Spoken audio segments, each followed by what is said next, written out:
to do today is, I thought about it long and hard, and I just want to firstly say what an absolute privilege it is to stand in the house of God and in the Lord's presence.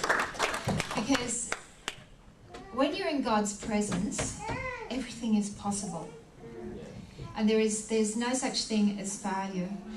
And we need the Lord's presence because there are so many things that we encounter on our journey through life. And if you can come into that place of really understanding and experiencing God's presence, I tell you, it's the most powerful place to be in. My journey started with the Lord 31 years ago.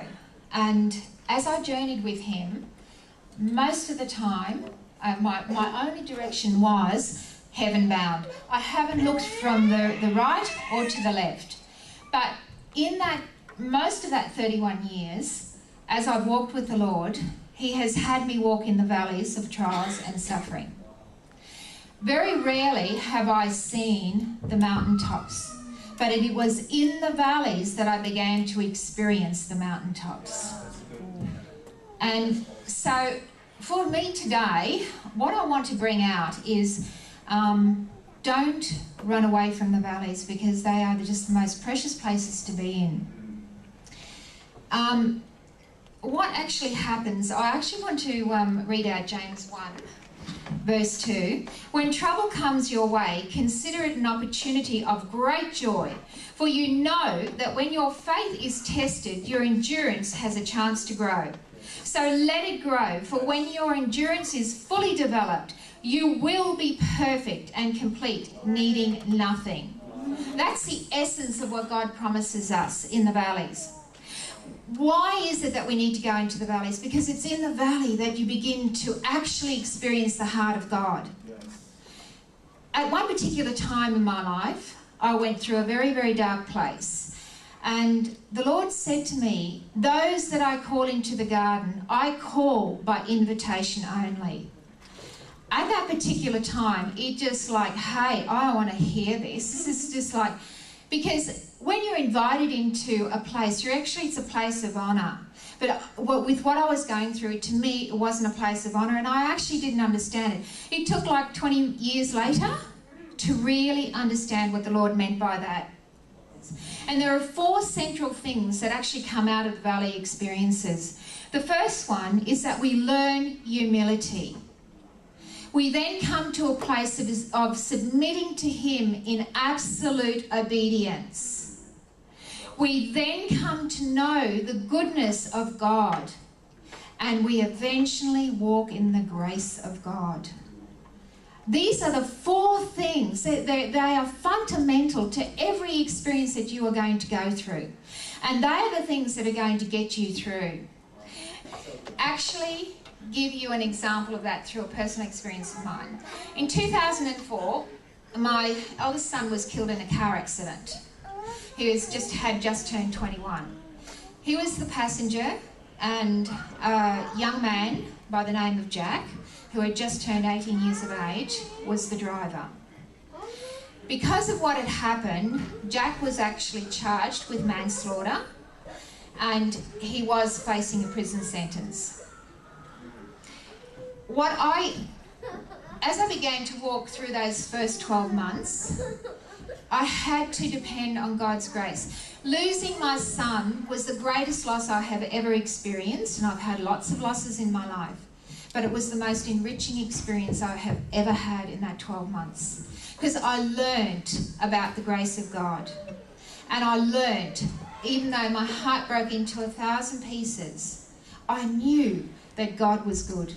And I knew that he was going to do something through this, in me, as well as what he was asking me to do in someone else's life. What happened was, just after my son died, the Lord's very first instruction was, I want you to write a letter to Jack, and I want you to tell him that you do not hold him accountable or responsible for what had happened. Set him free from this burden of guilt and shame. Release him. Let him have a life. So and I hadn't met Jack prior to Chris dying. So I had also asked if I could meet with Jack, and because of the charges that were laid upon Jack, his parents had immediately got in contact with a very well-known lawyer in the city. And when the lawyer had heard that I had made contact, his immediate response to Jack was, don't go near her, don't have anything to do with her, because there's something in it for her, she's going to turn this around to you, and this is going to go against you, because that's how the world thinks. The world does not understand grace. They just don't know. They actually can't fathom it. So anyhow, fortunately, Jack had more integrity than that. And I asked him to be one of the pallbearers for Chris. And I had a meeting with Jack. And we spent 2.5 hours talking, and then over the next 12 months I spent a lot of time in that family's life. And as the court hearing was approaching, his solicitor had asked to speak to me on several occasions, because this guy was still wanting to know what my angle was. You know, what is it that you're wanting? Because I mean, yeah, and you can understand that he was actually needing to defend his clients. So I understood where he was coming from. Then the Lord said to me, write a letter to the director of prosecution, because the public prosecution actually had taken up the defence, and they were actually going to, they were the ones that were pressing the charges. And the director of prosecution rang me one day, and he said, can I speak to you I'll only take half an hour of your time. And he said to me, I've got this letter in front of me. He said, in all my years of practicing law, he said, I can sign off on this where it can go in Jack's favour or it can go against Jack's favour when it goes to court. And he said, I have never ever had a letter like this. He said, most people are screaming for someone's blood when they're in this situation. I don't understand why you're doing this. And so I said to him, do you have children? And he said, yes, actually I do. I have 2 daughters. I said, how old are they? And he said, well, one's in the early 20s and the other was in mid-20s. And I said, do you love your children? And he said, absolutely, I would give everything for my kids. I said, well, if one of your daughters tomorrow found herself in a situation that Jack's found himself in, what would you want that family to do for your daughter? And he got really, really quiet. And he said, I suppose I would want them to do what you're doing. And he said, but I don't understand. What is it that you're doing? And I said, it's simple, it's grace.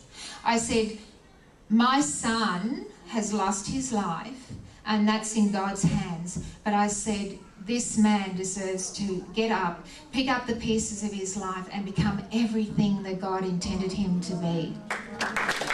So, just to let you know that Jack actually was never charged for manslaughter. He was actually allowed, the charges were dropped, and he did get on with his life. I just want to read this out to you. It's something that I have learnt to almost has become a Bible to me. It was written by a gentleman who had lost absolutely everything. And he wrote, there is nothing, no circumstances, no trials, no testing that can ever touch me until it has gone past God.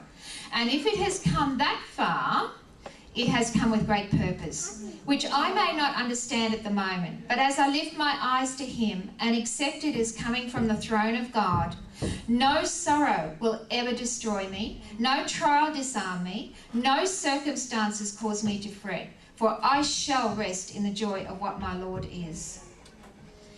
Having gone through that experience for me was one of the greatest privileges, because I saw how God touched someone's life through grace.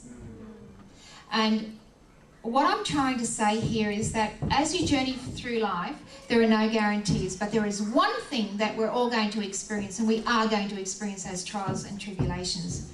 But the thing is, none of us want to go through them, but while we're going through them, let's just be still enough and ask God, what is it that he wants us to learn from those experiences? What is it that he wants to give to us?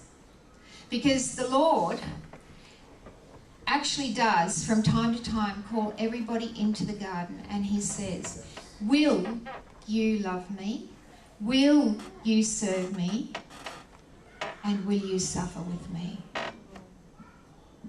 That's it.